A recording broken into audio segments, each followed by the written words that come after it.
Hello, everyone. Great. So the art of slide design. So for most of my life, I hated giving presentations. As a kid, as a teen, as a university student, I was so scared and nervous in front of people that I tried to avoid giving talks as much as I could. Whenever I did have to do one, I'd be a bunch of nerves for the entire week before. And often, because of my nerves, the presentation wouldn't really turn out that great.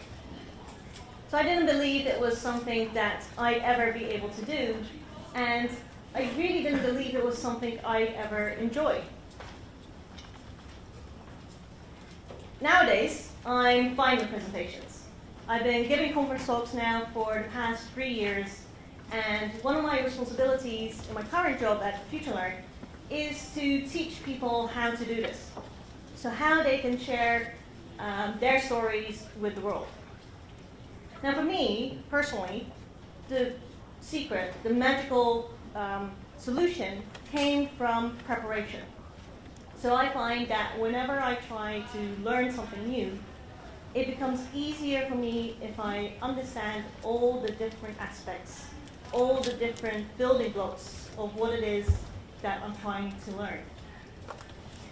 So with presentations, it was about understanding my emotions and how my face and body and voice were reacting when I got nervous. It was about understanding how to tell compelling stories and how to keep the audience engaged. It was about discovering how often I need to practice until I feel completely comfortable with what it is I'm going to say. And it's about understanding how to use the tools that I have in the most effective way. And alongside our voice and our words, our slides are the most important instrument in our presenter's toolbox. And we should learn to use them as effectively as we can. So that's what this talk is about, how to create effective slides. But what does this mean? What does it mean to make your slides effective? So let's take a step back and look at why we are presenting in the first place. So what's the goal of a presentation? So at first glance, you might think each presentation is different. Some will be about teaching a new skill or knowledge. Some will be to convince people to use a specific product. Some will be to inspire and motivate people to change or do something. There are endless motivations for giving a presentation, and no two presentations will be the same. Yet, at the heart of it, they all have one single thing in common. No matter what your motivation behind the presentation is, your number one goal as a presenter is to allow your audience to absorb your information. Whether you're trying to teach, convince, motivate, frighten, sell, inspire, it's your responsibility to make that easier for your audience. So this all ties in with the concept of cognitive load. So this is the amount of mental activity required to accomplish a goal. So with mental activity being things like perception or memory and problem solving. So this definition comes from this book, Universal Principles of Design, and I'll be referring to it a couple of times during this presentation. It's a great resource book covering 125 design principles, and it ties it back to psychology and physiology research. So in that book, we also find this quote about cognitive load. Design should minimize cognitive load to the greatest degree possible. So when we talk about effective slides, we mean slides that help reduce that cognitive load. Slides that help rather than prevent people from consuming information. So how do you create effective slides? How do you create slides that are compelling for your audience? And the answer lies in shifting that question to how do you design effective slides? We can get a better understanding of slide design by looking at design theory. So I'll be sharing 4 principles of slide design so that you can create more compelling slides and basically help your audience to absorb the information that you're trying to present. So one thing to bear in mind here is that I don't believe there is one true way of creating slides. So this isn't about getting all of you to create the same type of slides that I do. Rather, it's helping you get a basic understanding of design theory and applying it to your own designs. So principle number 1, maximize signal, minimize noise. So this principle comes from the theory of signal to noise ratio. So this is the concept that in every type of communication we have, there's a certain amount of relevant information to us, the signal, and there's a certain amount of irrelevant information to us, the noise. So with good designs, we want to maximize the signal and minimize the noise, ending up with mainly relevant information rather than irrelevant information. So how do we maximize signal and minimize noise in our slide designs? How do we make sure that the information in our slides is mainly relevant rather than irrelevant? So I think there are a couple of things that we can do to achieve this. First is focus on one purpose per slide. So this is about maximizing the signal. The moment a slide has multiple purposes, it dilutes the relevant information that you're trying to get across. So rather than having a single slide covering multiple ideas or concepts, split them out over several slides. So this is about making sure that your slide is as relevant as possible to what you are saying at that point of time. So one thing I see happen a lot is using bullet points on one slide to cover multiple ideas. For instance, take the slide about cat facts. So if you're going to be talking for a few minutes about the history of the house cat, and then a few minutes about why cats sleep 75% of their lives, and then a few minutes about each of the other topics on that slide, you're basically diluting the signal of each point that you're trying to make. Because while you are talking about the history of cats, your audience is reading and thinking about all the other things that are on your slide already, and they won't be listening to you. So it's much better to split out those ideas over multiple slides. Allow your audience to focus on the one thing you're trying to get across, the most relevant information for the audience at that time. Now, I'm not saying you shouldn't be using bullet points at all, but use them to support the specific purpose of your slide. For instance, in this case, the bullet points are used to list a set of names that belong together. So all the information together is what makes it relevant. Another exception is when you're using it to recap or give an overview of all the things you said earlier. So this slide has exactly the same content as we saw before, but in this scenario, you've covered each of the points separately already. So the purpose is to show stuff that you've covered before in one single slide. The audience doesn't have to focus as much on the individual points because none of it is new information. They've been dealt with separately already. So context matters a lot.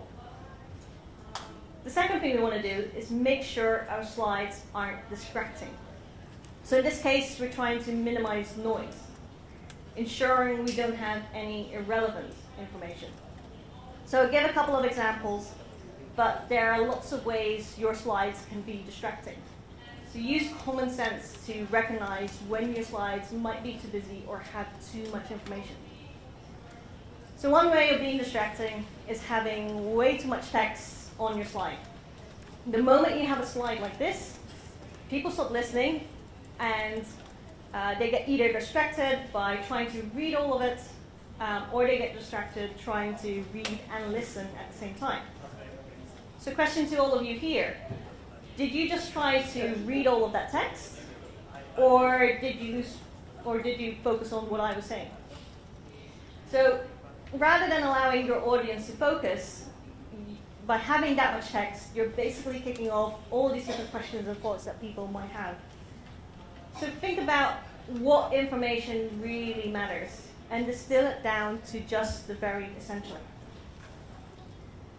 A variation of this is having too much code on a single slide. So most of the time, you really don't need all of it. Instead, focus on the part that actually matters to the audience at that time. Don't force them to read all of it, because you're only creating a situation for people to zone out and not listen to you. Another way slides can be distracting is when there's just too much going on in them. So this is an extreme example, but I often feel that people want to use all the space that they can on a single slide, making things super busy and much, much harder to process. So keep your slides simple and clean so that they're not visually distracting. So this shows exactly the same images as before, but because they're not overlapping and because there's no text laid over them, it's easier for the audience to process. So to recap, you can maximize signal by focusing on one purpose per slide, and you can minimize noise by reducing the distractions on your slides. So principle number 2, make important information stand out. So again, let's go back to some theory. This is the von Restorff effect. It's a phenomenon where you're more likely to remember things that are noticeably different than things that are common. So this is about making things look more unique or distinctive so that it stands out more and that people will remember them. So this is basically what the definition of contrast is. So the state of being strikingly different from something else in juxtaposition or close association. So what we want is to use contrast in our slides to make things memorable. And a good example of using contrast comes from this book from Nancy Duarte, which is all about how to make good presentations. So if you're looking for a resource book, this is a good one to look at. So in that book, she explains contrast through this visualization, highlighting how we can use contrast in our slides in a couple of different ways. So using color, shape, size, shade, and proximity. In each of these examples, you're automatically drawn to the element that stands out. So I'll only cover these three in here and give examples for them, because I think shade is a variation of color, and proximity isn't as easy to apply as the others. So I'll give a couple of examples for each of these three areas. So starting with color. So first step is choose a color palette with contrasting colors. So in the case of color, contrasting doesn't necessarily have to mean opposite. It's more about having colors that work well together and are different enough from each other that you can see that they are noticeably different. So I won't go into too much detail here about color theory, because there are plenty of websites and books out there that cover this. One of those websites, though, is this one, colorsupply.com, with 3 Ys. And it allows you to quickly try out various color combinations and show different variations of it. And it also explains the different types of color combinations that you can do. What I really like, though, is that it also shows you how those colors work together in icons and in patterns. So you can get a sense of what type of contrast you might be able to get in your own slides. So one way of using color contrast is to use it within a slide to highlight the most important phrase or data. So going a bit meta, you'll have noticed that most of my own slides in this presentation have been following exactly this pattern. Another way of doing it is looking at the different elements within the slide. So making sure that different elements have different colors. So as I mentioned before, the colors don't necessarily have to be too opposite each other. You can use the same color, so in this case green, and achieve contrast from the different shades of green. besides using contrast within slides, you can also look at contrast between slides. So if you use Keynote, this is the light table view, which I use a lot. And you basically get an overview of all your slides. So this is a presentation I did last year about Marvel superheroes. And if you look closely, you can see that at the start of each section, I use a red slide to highlight that we were switching to a different superhero. Because all the other slides are white, it means that the red title slide stands out much, much more and makes people pay attention. The second way to use contrast is shape. Now, traditionally, when you think of shapes, you think of shapes like in that example, circles, squares, triangles, etc. And while they can be used within your slides for contrast, those aren't actually the shapes that we rely most on in our presentations. What we rely a lot on are fonts. So one way of achieving contrast is through using different types of fonts within your presentation. So I tend to use custom fonts because the fonts that are built into our systems are mostly designed for reading paragraphs of text. So they don't quite work when on the slide. And also people are more familiar with them already, and it won't stand out as much as it could. So which fonts you end up using is quite a personal choice, and it will depend on your presentation style what type of feeling you want your slides to exhibit. So if you don't want to spend anything, the first place to look for free fonts is Google Fonts. The main focus of the collection is providing the fonts as web fonts, but you can download them too and use them in most slide editors. If you're willing to pay for fonts, I suggest taking a look at the bundles on these websites. So rather than buying a single font, you basically buy a bundle of different fonts, and they often include quite a large and interesting selection for not that much money.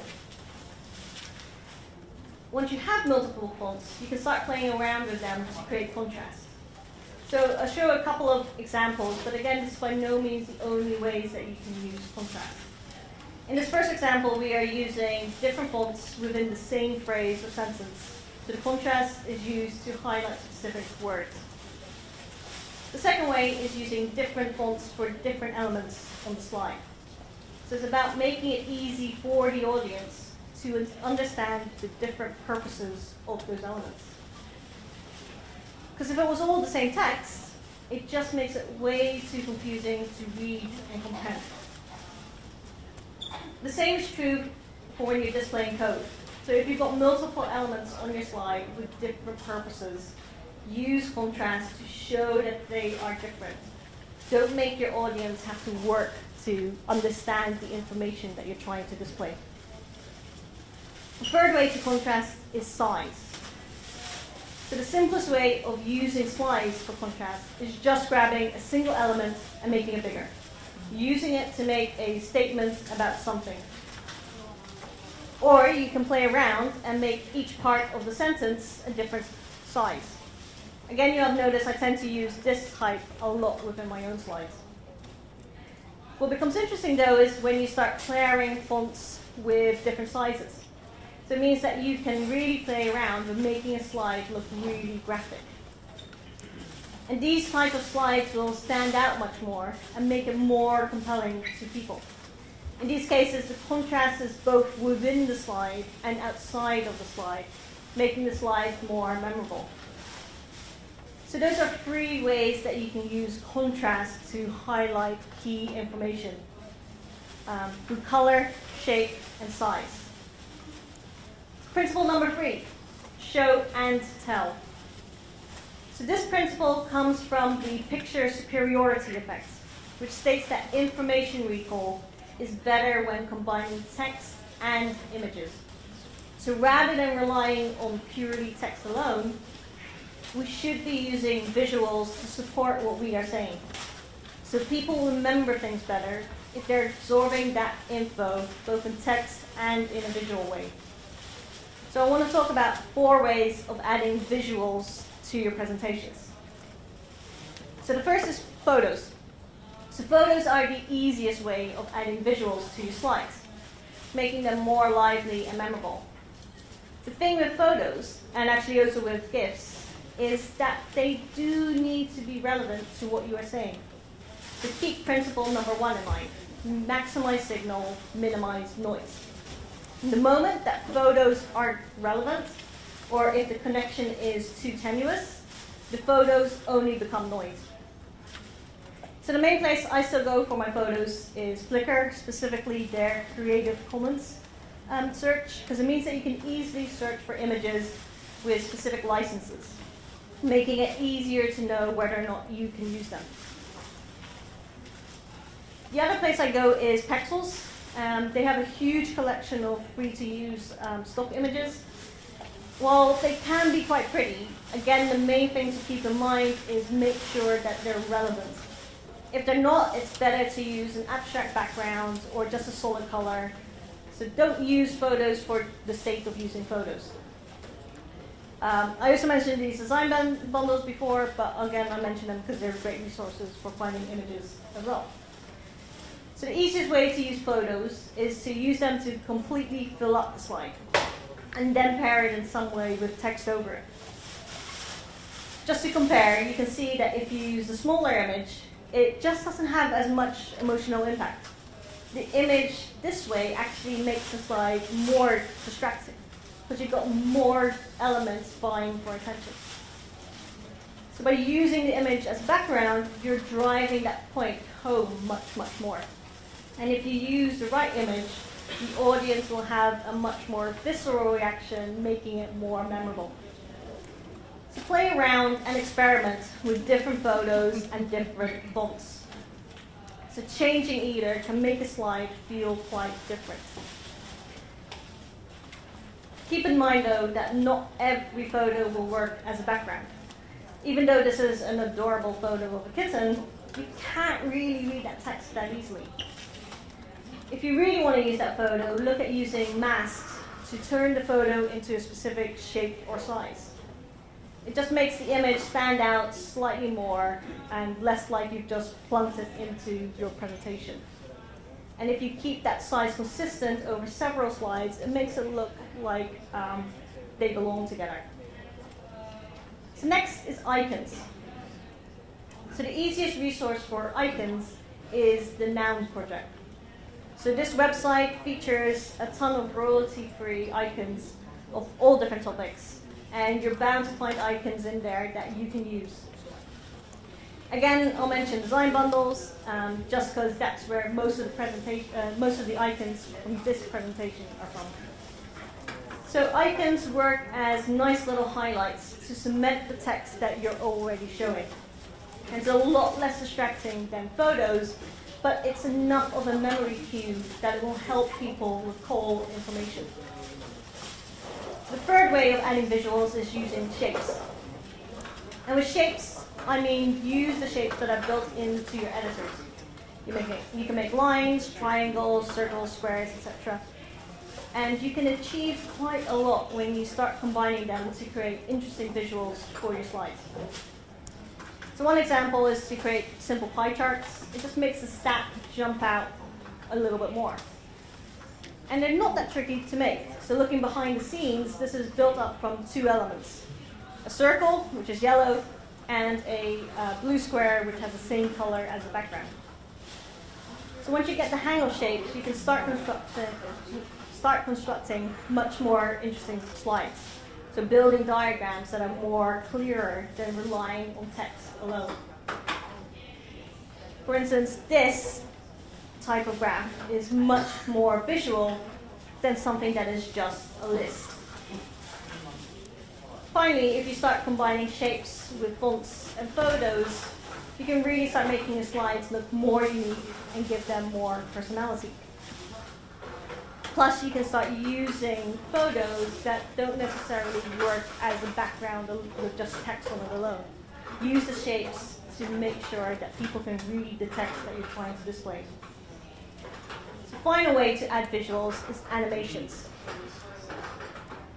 So before showing some examples, I need to remind you not to misuse them.